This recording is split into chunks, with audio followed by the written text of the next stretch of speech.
Bonjour à tous, ravi de vous revoir dans ce nouveau podcast, d'OVNI. Je suis, aujourd'hui avec, un invité, que j'attends depuis longtemps, et dont la parole est rare car c'est seulement son deuxième podcast, c'est ça? Exact. Donc Jean-Patrice Ancio, merci beaucoup de prendre sur ta pause déjeuner pour, venir, manger un sandwich avec moi et nous parler de ton métier, ta passion de venture capitaliste. C'est ce que tu me disais finalement, je crois que c'était ton objet de mémoire, c'est ça?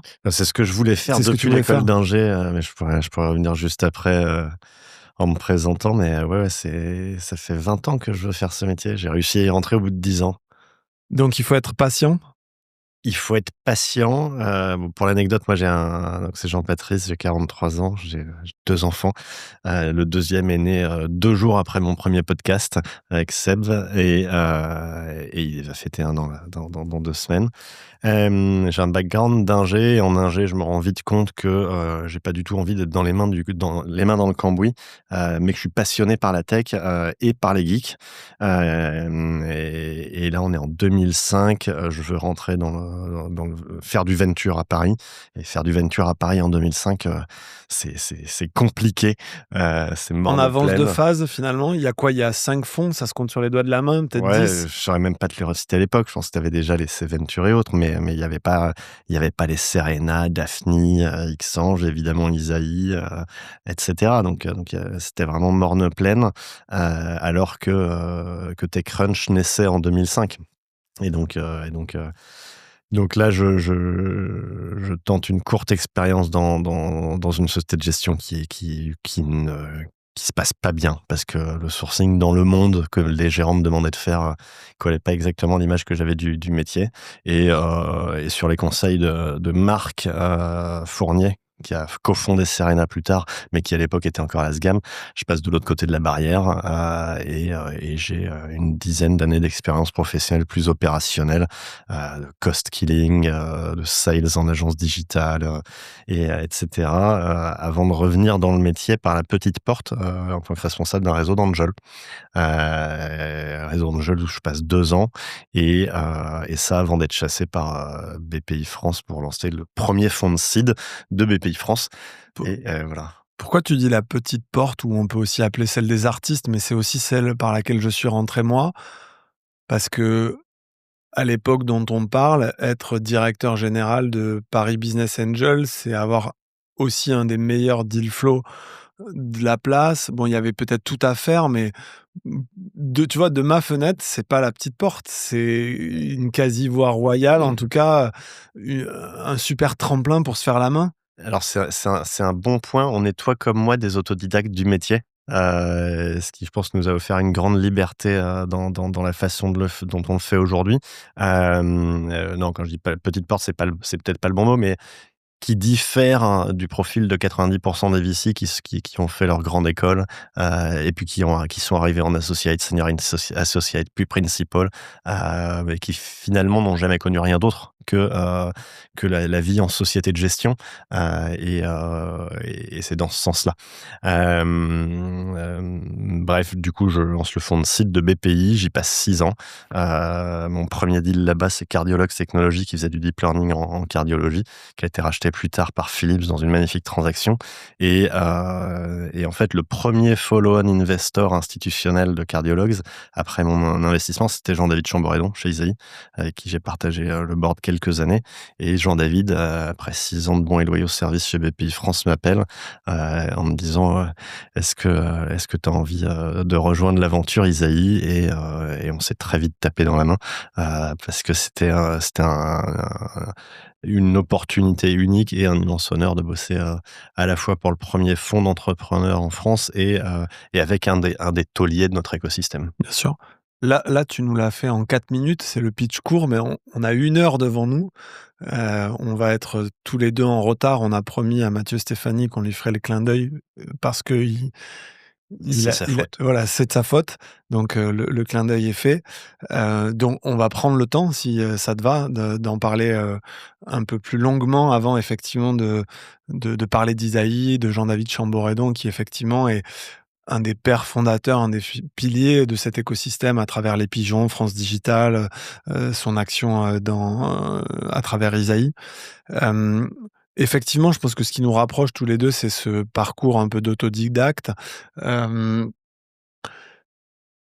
ce que je voulais faire donc, une fois que tu t'es présenté, c'est, comprendre dans, ce fil rouge entre, tes premières années dans l'écosystème, ce passage, chez BPI, ton arrivée, chez Isaïe. En fait, qu'est-ce qui te drive, toi, en tant que personne? Qu'est-ce qui te, motive, tu vois, saison après saison, à aller, sourcer, ces entrepreneurs, à faire ces deals, voilà, j'en parlais juste avant, c'est une passion, c'est un métier, mais c'est un peu les 2 en fait, c'est assez dévorant ce métier-là? Écoute, c'est une excellente question. Ce qui me drive depuis toujours, c'est l'aventure et les aventuriers. Et tu vois, j'ai fait une alternance chez Radio Nova, pendant mon école d'ingénieur, alternance pour laquelle j'ai eu quelques dérogations, pour aller faire du marketing dans une radio, pionnière des contre-cultures. Et après, avant de rentrer dans l'investissement, j'ai travaillé que dans des toutes petites structures, voire essayer de créer la mienne, ce qui n'a pas été un succès, mais qui a été riche d'enseignements. Et donc moi, ce qui m'éclate, c'est c'est l'adrénaline de l'aventure et de partager le rêve des aventuriers, qui te pitchent de l'intelligence artificielle en cardiologie, qui te pitchent une calculatrice, qui te pitchent un framework Donc open la source front-end, calculatrice, et pour nos cetera. auditeurs qui en l'ont pas en tête, tu peux en parler, c'est? La calculatrice, c'est Numworks, un investissement improbable fait en 2016 chez BPI France, qui m'est envoyé, par un copain d'ici et un angel que je respecte énormément, et qui me disent: «Écoute, regarde les slides, le projet va te faire marrer, mais parle aux dirigeants». Et donc effectivement, c'est un pitch de calculatrice graphique pour les lycéens, quoi. Et on est en 2016, donc ça pourrait prêter à sourire, mais quand un dirigeant arrive avec ce niveau-là de recommandation, on le reçoit. Et donc là, je rencontre Romain, le fondateur de Numworks, polytechnicien, ancien d'Apple, chez qui il avait passé pas mal de temps dans la Silicon Valley. Il était rentré en France pour monter une agence de développement mobile à l'époque de l'essor des smartphones, et qu'il avait revendu. Donc pas un piou-piou, hein, un mec qui a des kilomètres au compteur, et qui était passionné de maths et qui s'était rendu compte qu'il y avait une anomalie de marché. Et en fait, son pitch, c'était cette anomalie de marché, l'oligopole Casio-Texas HP, qui tenait prisonniers les élèves et les profs depuis 30 ans, qui n'innovait plus et qui te vendait le même produit qu'il y a 20 ans au même prix, alors que, quand tu fais le parallèle avec ton mobile, il y a 20 ans, tu avais un frigo qui te coûtait une fortune dans la poche, et aujourd'hui, pour 20 balles, tu as la télé haute définition dans la poche. Et donc il dit, c'est la voie royale pour disrupter ce marché et proposer un produit, nouvelle génération, avec les designs de l'époque, open source pour permettre à tout un chacun de contribuer, professeur inclus, et c'est ce qu'il a fait. Et il a levé 1 000 000 sur un PowerPoint pour un projet hardware, solo founder, monoproduit, tout ce qu'il faut pas faire ou ce qu'on te dit de pas faire dans notre métier. Et finalement, il a fait un énorme carton avec cette boîte. Il y a des exceptions qui confirment, les règles et c'est ça notre métier d'investir sur ces outliers-là qui vont, faire mentir les statistiques finalement. Exactement. Les exceptions enfin, les règles sont là pour t'apporter un cadre et une discipline qui est indispensable, et un framework de pensée, d'analyse des dossiers. Elles sont aussi faites pour être franchies intelligemment, à condition d'en avoir conscience, de le faire avec lucidité, de le faire collectivement, quand tu as le bon, moteur de décision dans un partnership, et voilà. Si ça te va, sur, cet épisode, maintenant qu'on a présenté un peu ton parcours, j'aimerais rentrer dans le vif du sujet et balayer un peu plus, même s'il y a déjà des épisodes qu'a tourné notre associé Mathieu avec, Jean-David Chamboredon qui explique bien les coulisses d'une boutique, comme Isaïe. J'aimerais bien qu'on parle de la société de gestion Isaïe. qu'est-ce que vous faites? C'est quoi les fonds, les stratégies, et cetera. Faire un zoom un peu plus complet sur le fond, le tien, seed, pré-seed, hem, rentrer dans certains deals que tu as faits, comprendre comme tu viens de le faire avec, cet exemple intéressant des calculettes, ben, comment tu construis ta thèse d'investissement, comment tu regardes un dossier.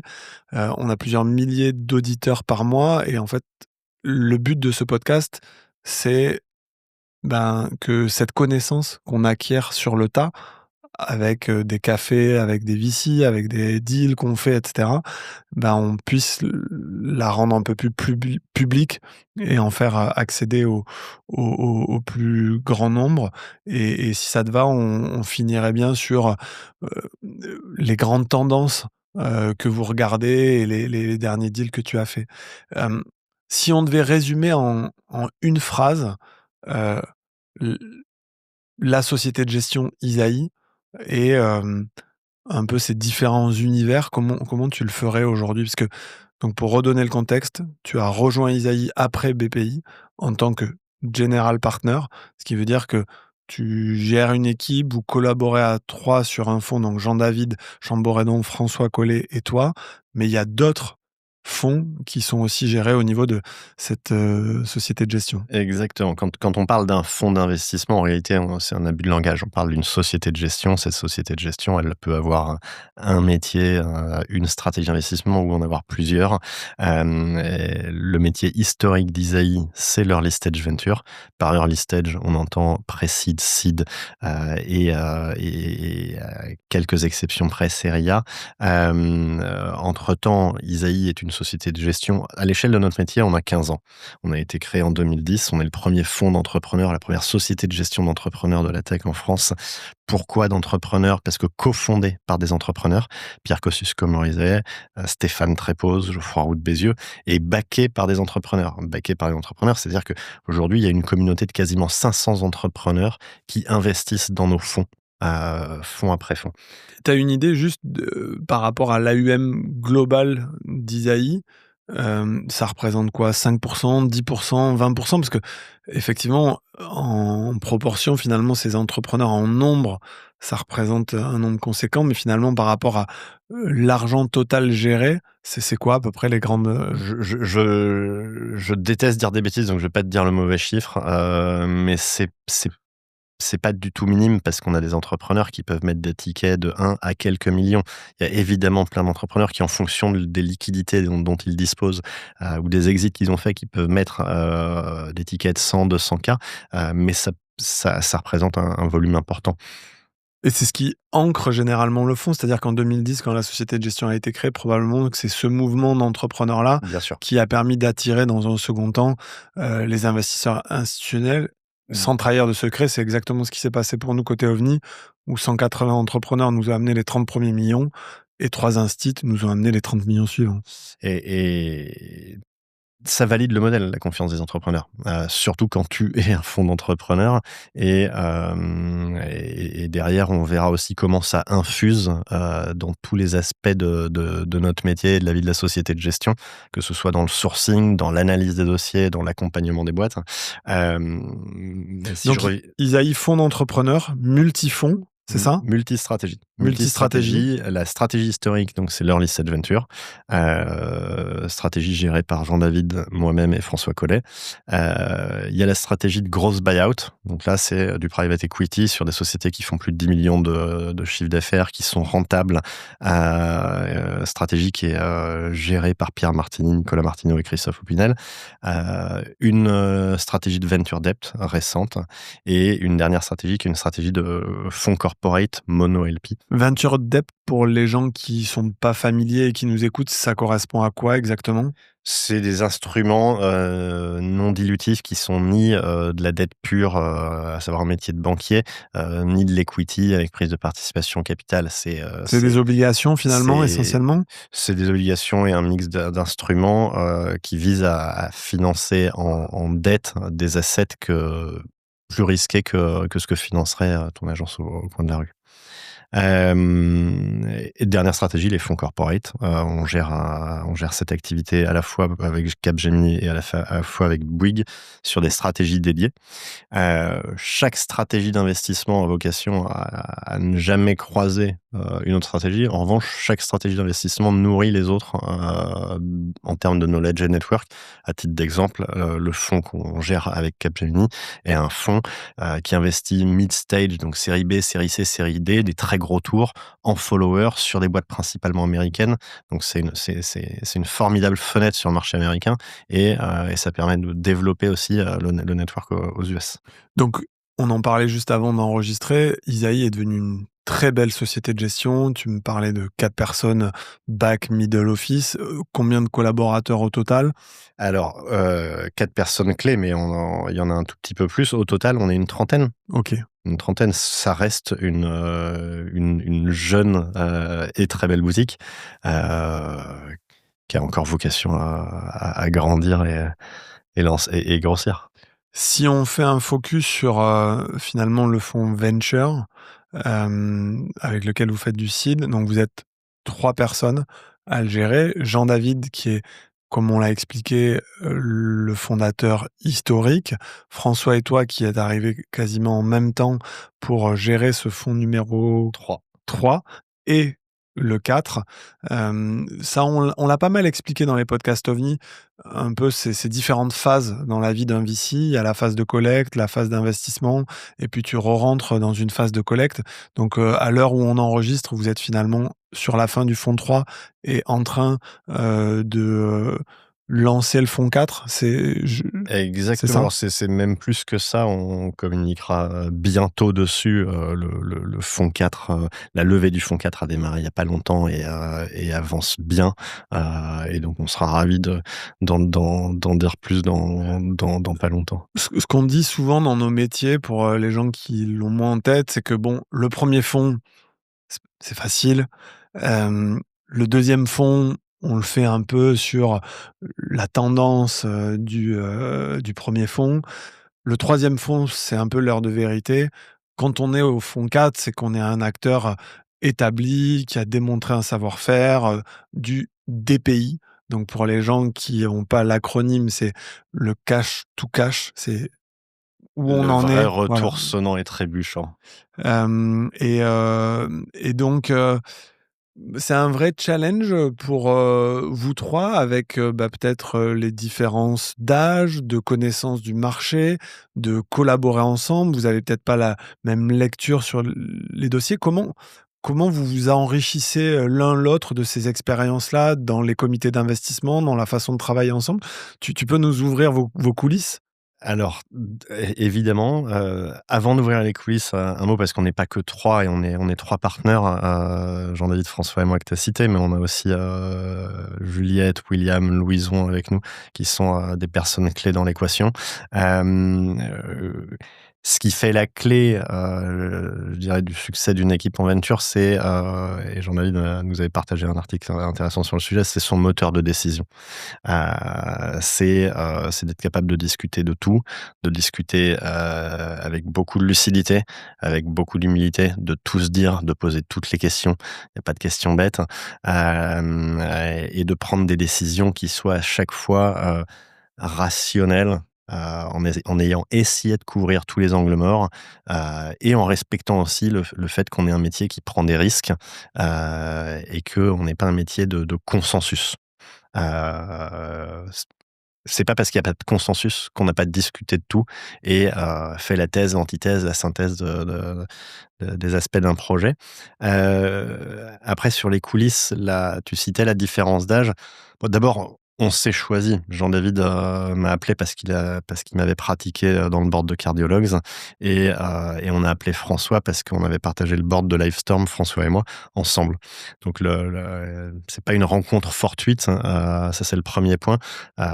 C'est essentiel, je trouve, dans notre métier de travailler avec des gens en qui tu as confiance et que la confiance a été, je dirais, durement gagnée, confirmée dans l'accompagnement de boîte, successful ou non.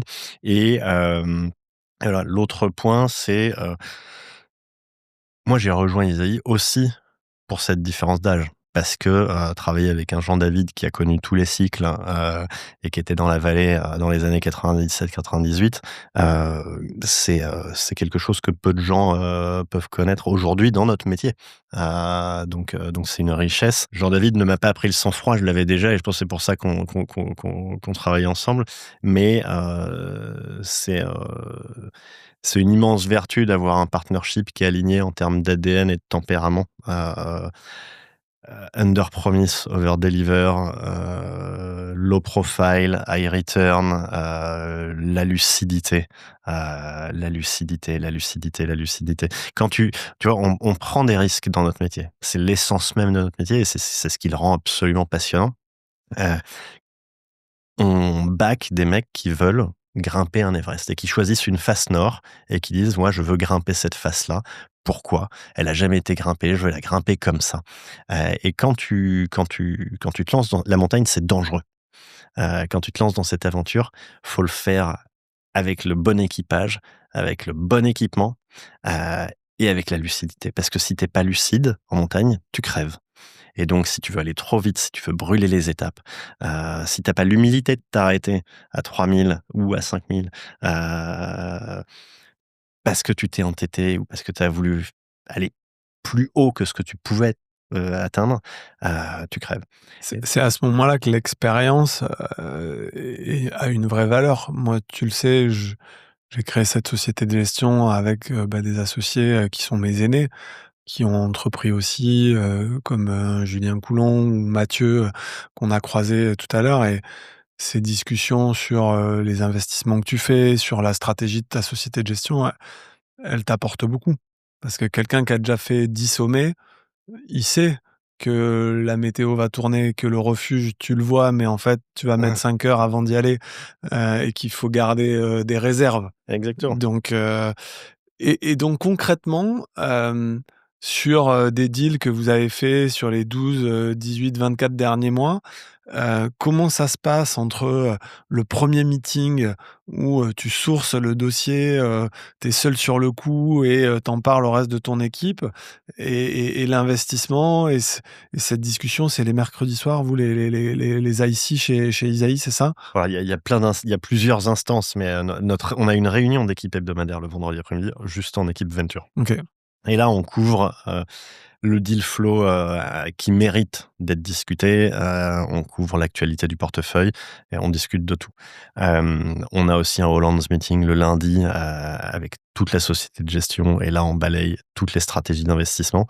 Et puis ensuite, on a des comités d'investissement ad hoc au fil des opportunités. Le deal flow qui mérite d'être discuté, c'est quoi et qu'est-ce qui fait qu'un dossier ne mérite pas d'être discuté?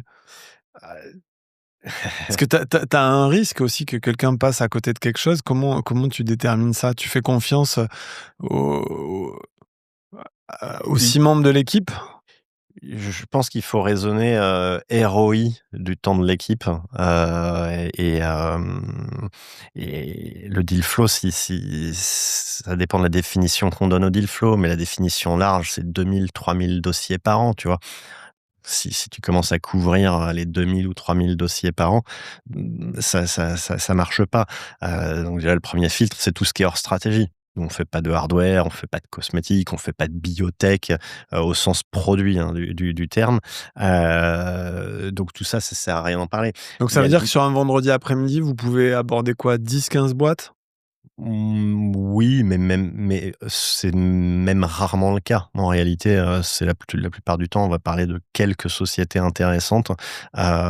Les sociétés sur lesquelles tu as fait un rendez-vous, sur lesquelles il va y avoir une deuxième étape. Éventuellement, tiens, j'ai fait un premier rendez-vous avec telle boîte, je vais pas avancer pour telle raison, mais finalement, je vais pas avancer. Donc Mmh. on peut le mentionner, en parler parce qu'il y a eu un truc d'intéressant à tirer de ce rendez-vous, mais in fine, autant concentrer notre temps sur les dossiers sur lesquels on est en train d'avancer et de deep dive, d'essayer de comprendre, etc., pour prendre de l'intelligence à l'équipe qui va te dire: «Ah, tu devrais parler à un tel. Tiens, on a tel expert dans nos LP, ah, j'ai backé telle boîte à telle époque, pense à couvrir cet angle mort, etc. Ouais, parce qu'il il y a ce qui est dans ton CRM et puis il y a ce qui est dans la tête des investisseurs et qui a aussi beaucoup de valeur et qui est pas forcément, dans ta knowledge base. Aujourd'hui, ça change un peu avec les outils de transcription automatique, des visios et cetera. Et on voit arriver certains VC avec, des agents un peu internes ou des IA et cetera. Est-ce que c'est quelque chose mmh, qui est en projet, qui est en chantier, qui est en réflexion chez Isaïe? Pas forcément. Les sociétés de gestion ont vocation à se digitaliser au fil de l'eau de plus en plus. Elles auraient tort de s'en priver. Après, je te donne un exemple tout bête. Quand toutes les sociétés de gestion utilisent le même outil de sourcing bien connu, qui coûte une fortune et qui sert à toutes les sociétés de gestion au même moment le même deal flow, quelque part, c'est contre-productif parce que c'est en faisant les mêmes deals que tout le monde au même moment que tu auras la même perf que tout le monde. Alors, ton objectif est de surperformer. Ton objectif est de faire partie du top décile et donc de faire des deals que les autres n'ont pas encore vus, des deals auxquels les autres ne croient pas encore, même s'ils y croiront 12 mois plus tard, et cetera. Donc pour ceux qui nous écoutent et qui auraient pas la référence, on parle d'outils qui viennent, regarder ce qui se passe sur, les créations de boîtes au niveau des tribunaux de Les commerce, réseaux les sociaux. réseaux sociaux, les gens qui passent en stealth sur, LinkedIn. C'est ce genre d'outils-là effectivement qui commence à devenir, la norme, en venture et donc que ça soit chez, BPI ou chez Isaïe, là, c'est plus toi à titre personnel. Hem, Qu'est-ce qui t'a fait basculer sur, des investissements que tu as faits, que ça soit, du, Livestorm, du Acceptio qui est notre deal en commun et on salue, les fondateurs, Romain et Delphine. Je leur avais promis qu'on leur ferait Petit un clin joli d'œil. clin d'œil, ou, des investissements plus récents que tu as fait dans, Kestra, et j'en oublie un, mais je vais le Light Panda. retrouver, Light Panda, voilà. Qu'est-ce qui te fait basculer? Tu te définissais comme un sniper, quelqu'un qui fait un ou 2 deals par an, très chirurgical. Qu'est-ce qui fait que le sniper, ou le chirurgien bascule d'un coup? Et écoute, c'est une très bonne question et c'est dur de rationaliser parce que dans la décision d'investissement, il y a toute une partie qui est très rationnelle, très analytique et la qualité des dirigeants, la taille du marché, où en est la société, est-ce qu'il y a une matière à interpréter qui est une vraie preuve de product market fit, et cetera. Hem In fine, on est dans un people business et tout part d'une rencontre.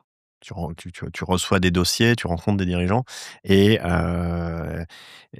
j'aurais pas de bonne analogie, mais 1 ou 2 fois par an, il y a un truc irrationnel qui se passe. Tu connectes avec tu rencontres un mec dont tu sens qu'il est exceptionnel et qu'il a un truc de particulier Et ce côté et exceptionnel, il se matérialise comment? C'est la clarté de l'expression de son univers, c'est l'énergie qu'il dégage, c'est quand tu le vois, tu as des frissons, enfin, c'est quoi? c'est dur, hein, alors bon, j'ai pas encore eu de frissons, en parlant à un dirigeant, mais un truc intellectuel où déjà tu sens que tu as une tronche devant toi, donc c'est à nouveau à la fois un truc, de pur intellect, le niveau du dirigeant, un truc d'énergie, un dirigeant qui est capable dont tu sens qu'il est capable de bouger des montagnes, dont tu sens qu'il est pas uniquement perché dans son cerveau, à conceptualiser une opportunité, mais qui est capable à la fois de conceptualiser l'opportunité, et de nettoyer les toilettes et de lever des fonds, et de recruter une équipe parce que c'est un entrepreneur. Un entrepreneur doit être mû par une énergie complètement dingue. Faut être un peu fou pour monter une boîte. Donc un truc d'intellect, un truc d'énergie, hem, un truc de passion, de mission. L'histoire qu'il te raconte, pour moi, il y a un truc essentiel, c'est le fit entre le founder et son projet. je backerai pas des dirigeants d'écoles de commerce, et j'ai rien contre les dirigeants d'écoles de commerce, et j'ai plein dans mon portefeuille de dirigeants qui sont passés par les écoles de commerce. Mais l'équipe qui sort d'école de commerce, qui fait un copycat d'un truc qui marche à l'étranger, euh, Pas pour toi. ça me fait rien, tu vois, ça me fait pas vibrer.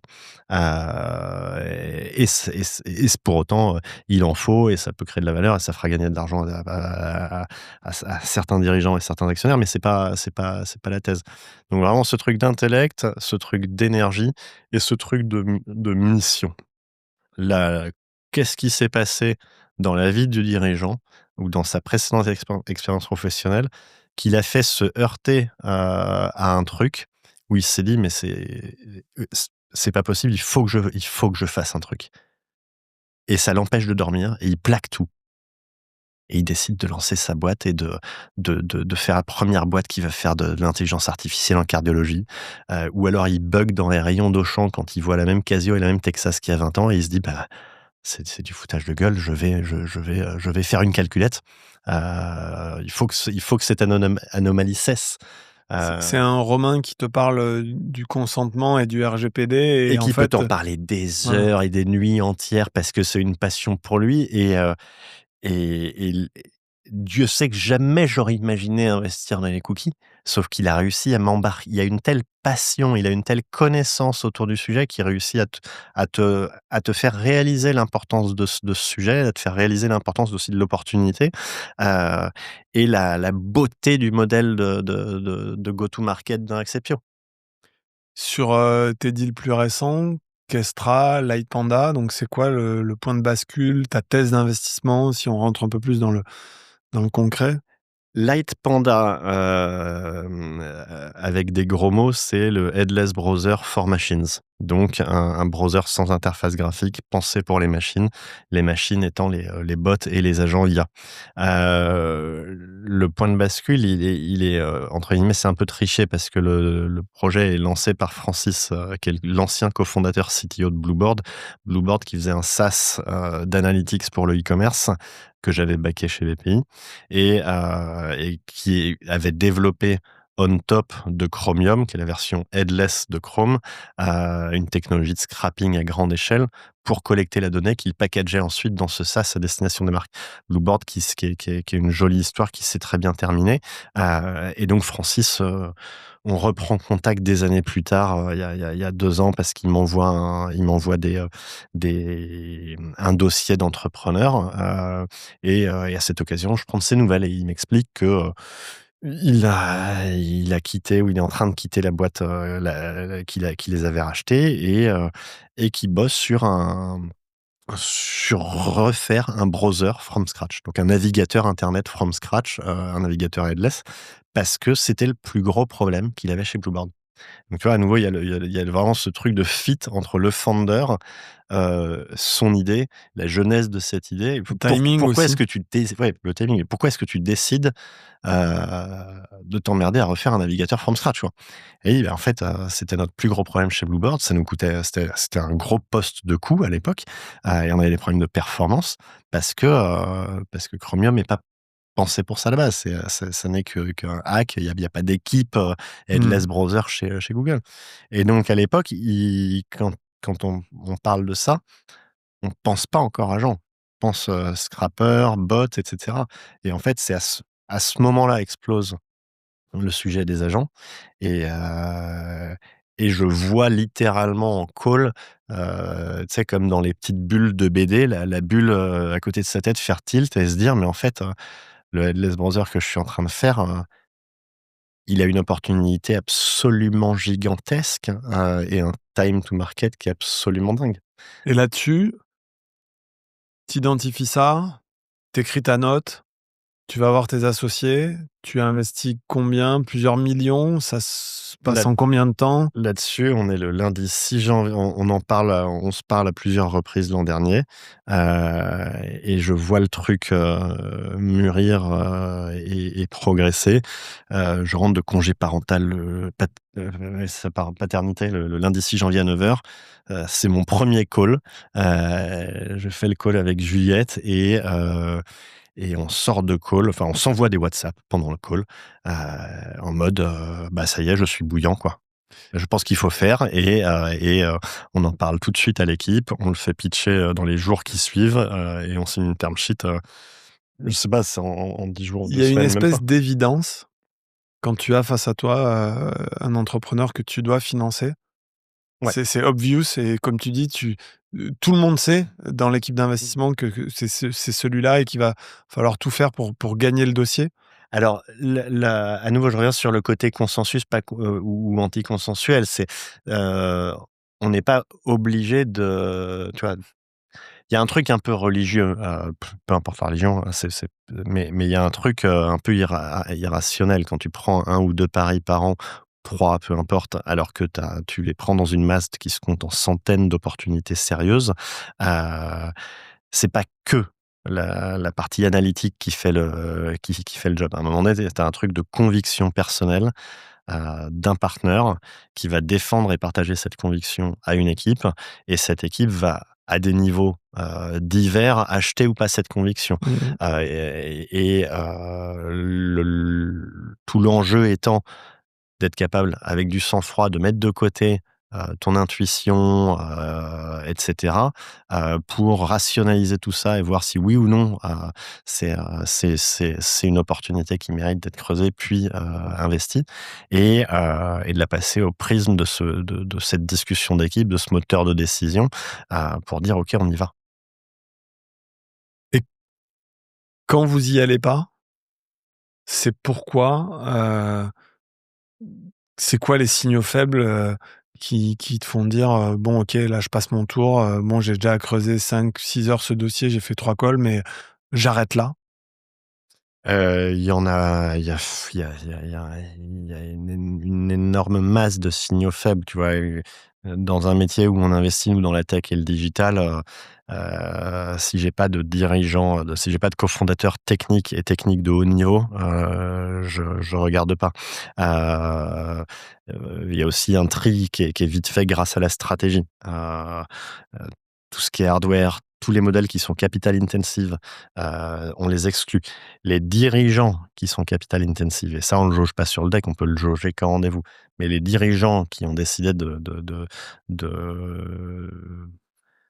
de jouer à un jeu où le succès se mesure au cash burné, ou en tout cas à l'achat de parts de marché de façon très offensive, à coup de levée énorme, on fait pas. Des signaux faibles, des dirigeants qui vont se payer, une fortune, en amorçage, idem, c'est pas le bon message. La le manque de lucidité.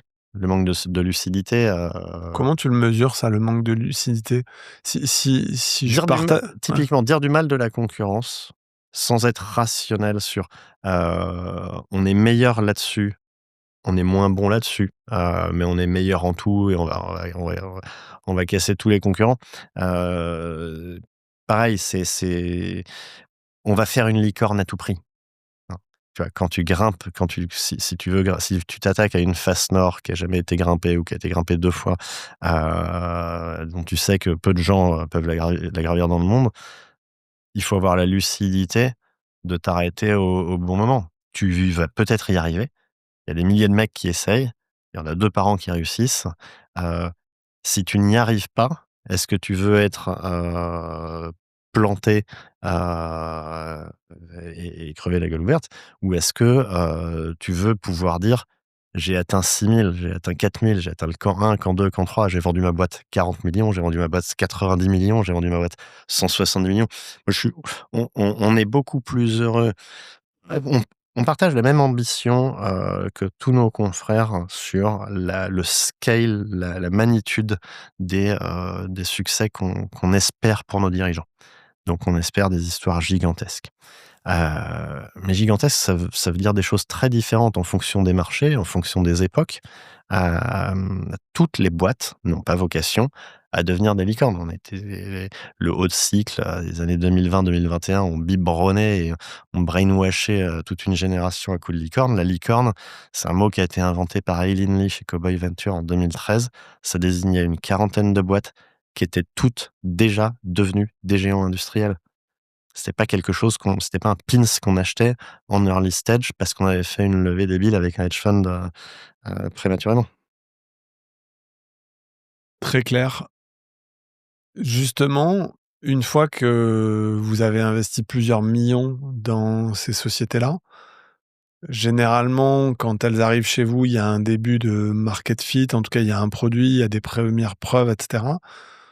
Tout votre enjeu, c'est que ça se développe, qu'il y ait plusieurs millions de revenus, que ça se refinance.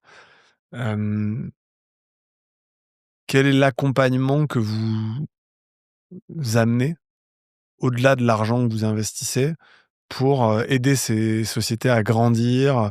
Moi, je te vois sur Acceptio, on est au 16e ou 17e board. Je vois la structuration que tu amènes sur les suivis des chiffres, sur la rigueur, sur, la vision marché, sur, des M&A, des choses comme ça. Donc, c'est quoi un peu la bonne recette, Isaïe et l'approche d'Isaïe sur l'après-investissement?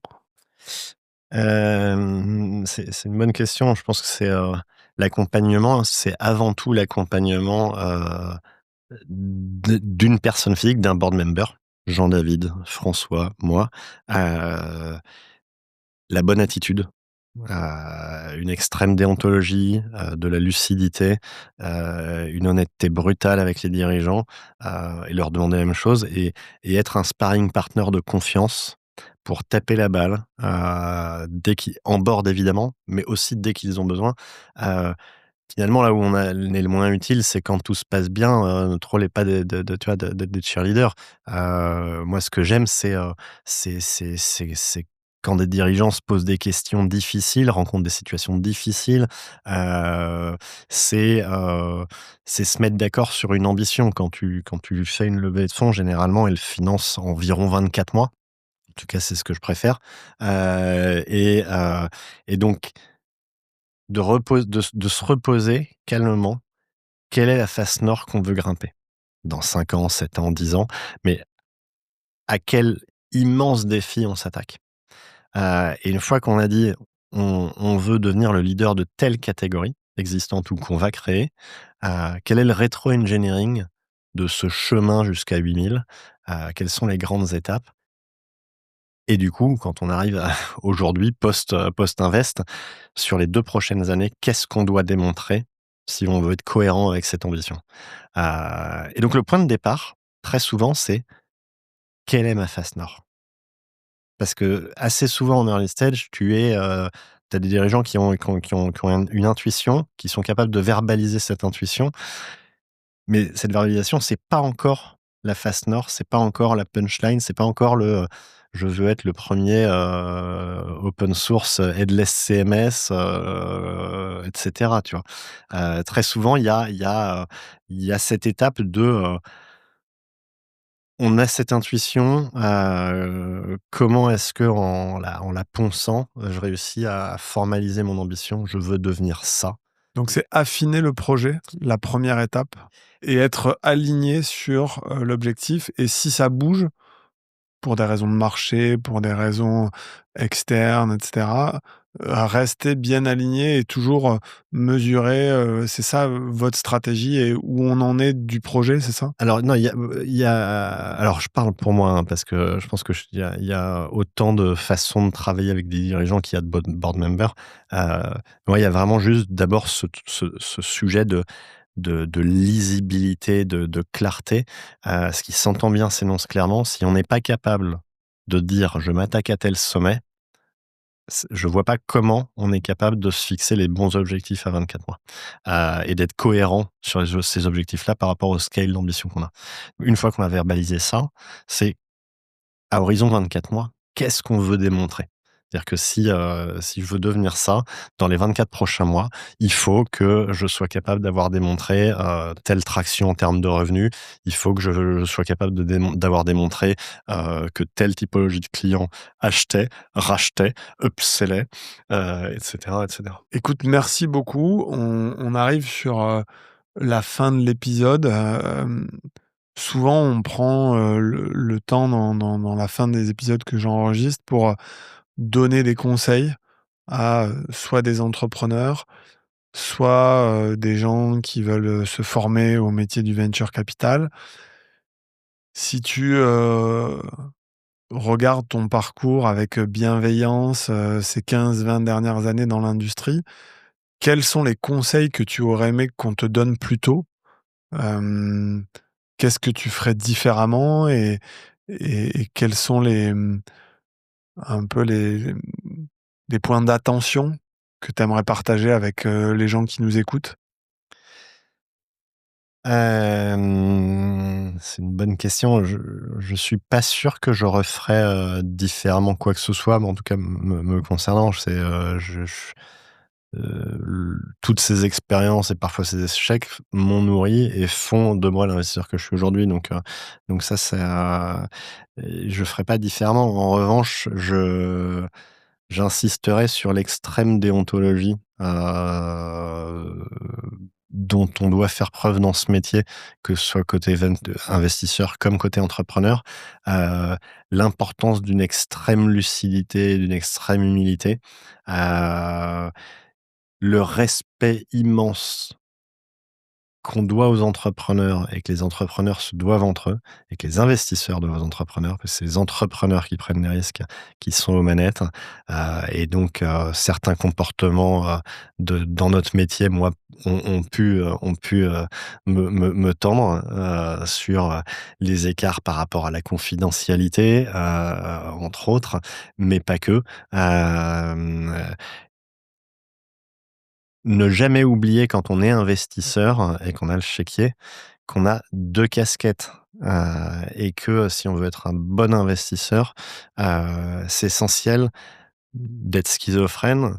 Il y a le board member qui agit dans l'intérêt de la société et l'actionnaire. C'est 2 casquettes différentes et ces 2 casquettes, elles peuvent ne pas être d'accord et ce qui prime, c'est l'intérêt de la société. Faire prévoir tes intérêts d'actionnaire dans un board, heu, pour les mauvaises raisons, heu, c'est de C'est mon une point de faute? vue Ouais, inadmissible. c'est une faute pour toi? Ouais, c'est inadmissible. Hem, L'humilité, elle vient dans notre métier parce que tu prends des claques, parce que tu as des cicatrices. On fait un métier risqué, donc quand c'est risqué, ben, des fois tu échoues. Quels sont les échecs qui t'ont le plus, nourri et pour pas être juste dans ce rôle facile de celui qui pose des questions, je vais aussi en partager. Je pense que c'est le but de ce podcast. Mmh, des échecs, il y a, tu vois, l'investissement dans une start-up, avec des angels qui, je jette la pierre à, tu vois, ni aux dirigeants, ni aux angels, mais à un moment donné, une société qui a besoin de se refinancer, un marché, venture qui à l'époque est très frileux sur ce sujet-là, et donc de facto, qui ne prend pas le risque de financer cette boîte. Cette boîte qui se retrouve entre guillemets, sans autre solution que de se financer avec ses historiques, mais des conditions d'opération qui sont mal branlées et qui finalement, finissent par faire péter la boîte, pour les mauvaises raisons. Ça, terrible. Hem, la un conflit de dirigeants, j'en ai eu quelques-uns, que j'ai, je pense, bien accompagné et c'est, je trouve une des facettes de notre métier. Un conflit de dirigeants où j'ai fini par jeter l'éponge parce que personne n'écoutait. Personne ne voulait se parler, personne n'écoutait, et donc ça devenait complètement stérile. Et donc l'échec à ce moment-là, c'est de comprendre que, tu es un investisseur minoritaire, que finalement tu as pas d'emprise sur la situation et qu'il faut que tu mettes ton énergie ailleurs. C'est ça finalement la claque, c'est de constater, ben, C'est un la constat d'échec. Je sais, tu vois, je vois pas ce que moi j'aurais pu, à mon faire échelle, différemment. faire de plus parce que j'ai vraiment mouillé les chemises. Et donc tu as un échec qui est collectif. Hem, Oui, mmh, je suis d'accord, c'est un bon point. Si je partage un peu moi de mon côté, sur, ces 10-15 dernières années. Je pense que ce qui m'a le plus appris, c'est effectivement des, des désaccords entre associés, que ce soit dans mes Mmh. propres aventures ou, avec des entrepreneurs sur le projet, sur, les refinancements, sur la stratégie. Hem et je crois que la clé, c'est un peu ce que tu décris, c'est-à-dire d'arriver très régulièrement à faire ce start-stop continu, de pas délayer les conversations difficiles, pas mettre la poussière sous le tapis. Aujourd'hui, c'est quelque chose que je fais très régulièrement, en interne, dans les boîtes dans lesquelles j'ai investi, dans ma vie personnelle. Hem ouais, ça, je pense, c'est un truc que, j'aurais aimé peut-être, comprendre un peu plus tôt. On va pas te mettre plus en retard. Qu'est-ce qu'on peut te souhaiter, Jean-Patrice, sur les, 5-10 prochaines années? Pour conclure cet épisode, je voudrais juste, souligner à quel point je suis content, ça fait peut-être 2 ans qu'on parle, on va arriver au 100e épisode, du podcast OVNI, de l'enregistrer. Je suis vraiment ravi d'avoir, pris le temps de cette heure de discussion, mais je pense que celle qui avait encore plus de valeur pour moi, c'est le sandwich qu'on a pris en bas où on s'est parlé, je pense, sans détour, avec une grande transparence de, nos métiers, des choses qu'on réussissait, des choses, qu'on réussissait moins, où en fait on se donne plein de petits conseils sur, du back, du middle, les deals, enfin, on c'est un métier où on apprend finalement pas forcément que dans les livres et beaucoup de nos pairs. Donc, merci de venir partager un bout de ton parcours qui est, je pense, un des plus beaux parcours, dans l'industrie de la tech et du venture français, à ce micro et surtout, en dehors. Qu'est-ce qu'on te souhaite, pour les 5-10 prochaines années? Comment, les gens te contactent? Enfin, Alors les gens me contactent facilement, sur LinkedIn ou par email, jp@isaïe.fr. Ce qu'on me souhaite pour les 5 à 10 prochaines années, c'est de continuer de rencontrer des mecs incroyables, qui nous font vivre et nous font vibrer, dans notre métier, de participer à ces aventures incroyables. Hem, la boucle, elle sera bouclée pour toi, à quel moment? Et c'est quoi, tu as beaucoup fait de parallèles avec l'alpinisme.